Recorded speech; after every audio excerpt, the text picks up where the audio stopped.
Hello friends, നമുക്ക് ചീര തോരൻ വയ്ക്കാം. ചീര ഇതുപോലെ അരിഞ്ഞെടുക്കാം. 1/4 ഗ്ലാസ് വെള്ളം ഒഴിച്ച് അടച്ചു വെച്ച് വേവിക്കാം.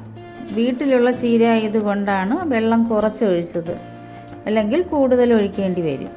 വേണ്ടി കുറച്ച് തേങ്ങ, 1/2 ടീസ്പൂൺ മുളക് പൊടി, വലിയ വെളുത്തുള്ളി ആയതുകൊണ്ട് 1 അല്ലി വെളുത്തുള്ളി മതിയാവും, 1/4 ടീസ്പൂൺ ജീരകം, എല്ലാം കൂടി ചതച്ചെടുക്കാം. ഉപ്പ് ആവശ്യത്തിന്. അരപ്പ് ചേർത്ത് നന്നായി ചൂടാക്കി എടുക്കാം.